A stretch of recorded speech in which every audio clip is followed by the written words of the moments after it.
আসসালামু আলাইকুম everyone, welcome back to my channel Tuntuni's cook hands. আজকে আমি আপনাদের রান্না করে দেখাবো চাল কুমড়া দিয়ে কাতল মাছ। তো চলুন দেখে নিই কীভাবে রান্না করতে হয়। এখানে আমি 3 পিস কাতল মাছ নিয়েছি।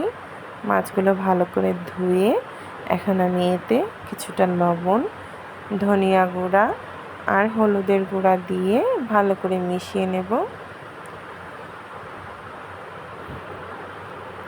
ভালো করে মিশিয়ে নেওয়া হয়ে গেলে আমি মাছগুলো ভেজে নেব।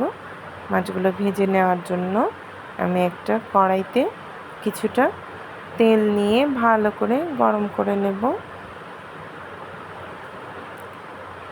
আর তেলের মধ্যে অবশ্যই কিছুটা লবণ দিয়ে দেবেন। এতে হবে কি মাছগুলো ভাজার সময় আটকে ধরবে না। তো এই তো আমার মাছগুলো আমি একে একে করে দিয়ে দিচ্ছি কড়াইতে।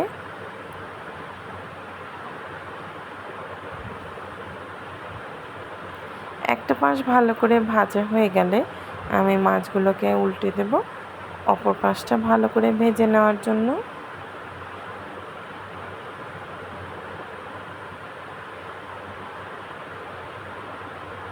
এই তো আমার মাছগুলো উল্টে দেওয়া হয়ে গিয়েছে। মাছ রান্না করার জন্য আমি এখানে নিয়ে নিয়েছি কিছুটা চাল কুমড়া, আর এখানে নিয়েছি পেঁয়াজ কুচি, মরিচ কুচি, আর নিয়েছি টমেটো কুচি, আদা রসুন বাটা, আর এখানে আমি গুঁড়া মশলা নিয়েছি মরিচের গুঁড়া, ধনিয়া গুঁড়া, হলুদের গুঁড়া আর পরিমাণ মতো লবণ। সবগুলো উপকরণ আমার গোছানো হয়ে গিয়েছে, আর এদিকে মাছটাও এপিট ওপিট করে ভাজা হয়ে গিয়েছে। এখন আমি মাছগুলো একটা পাত্রে সুন্দর করে তুলে নেব। দেখুন কড়াইতে কিছুটা লবণ দেওয়ার কারণে আমার মাছগুলো কিন্তু আটকে ধরেনি, লেগে যায়নি। তো এই তো আমার মাছগুলো ভাজা হয়ে গিয়েছে। এখন আমি মাছগুলো একটি পাত্রে তুলে নেব।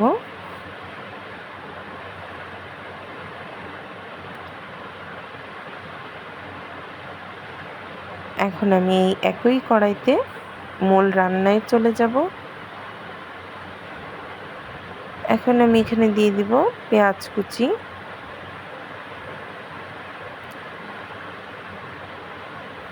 পেঁয়াজটা একটু নেড়েচেড়ে ভেজে তারপরে আমি এখানে দিয়ে দিব কাঁচামরিচ কুচি, টমেটো কুচি,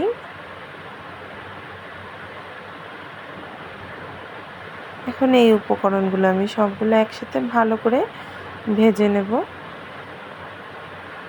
ভালো করে ভেজে নেওয়া হয়ে গেলে এখানে আমি দিয়ে দেব আগে থেকে বেটে রাখা 1 টেবিল চামচ পরিমাণ আদা রসুন বাটা।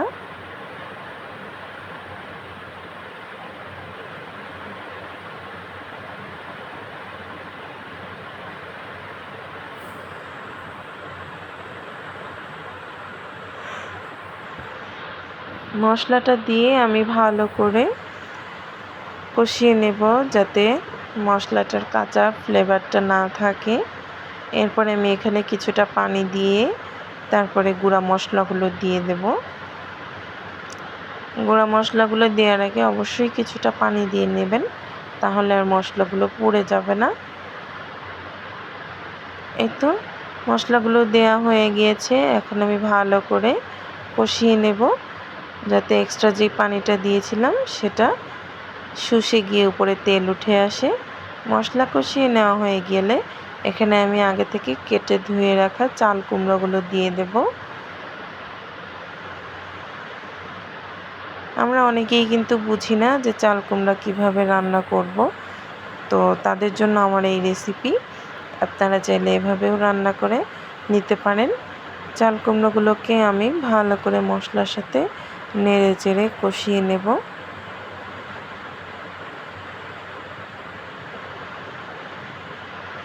আর বারবার করে নেড়ে দেব যাতে চাল কুমড়াগুলো নিচে লেগে না যায়।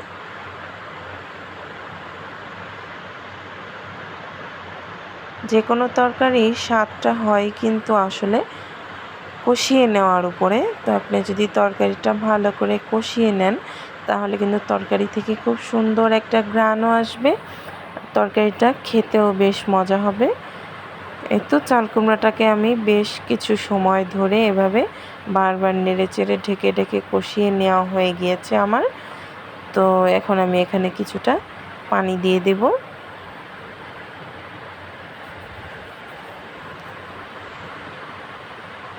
এবার হচ্ছে জাল করে নেওয়ার পালা। চাল কুমড়োটা যতক্ষণ না পর্যন্ত সিদ্ধ হচ্ছে ততক্ষণ পর্যন্ত আমি ভালো করে জাল করে নিয়েছি। চাল কুমড়োটা প্রায় সিদ্ধ হয়ে এলে এখানে আমি আগে থেকে ভেজে রাখা মাছগুলো দিয়ে দেব।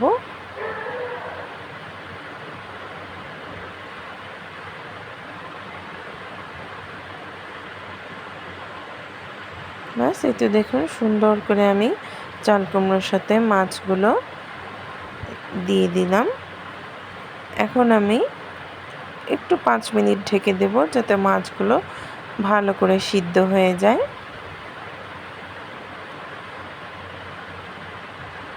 আমার তরকারি রান্না কিন্তু প্রায় হয়ে গিয়েছে। এখন আমি এটা নামিয়ে নেব। নামানোর আগে কিছুটা ধনিয়া পাতা দিয়ে দেব। মাছের তরকারিতে ধনিয়া পাতা না দিলে কিন্তু হয় না, খুব সুন্দর একটা ফ্লেভার আসে এবং খেতেও স্বাদ লাগে। তো এই তো আমার মাছের তরকারি হয়ে গিয়েছে, চাল কুমড়ো দিয়ে কাতল মাছ।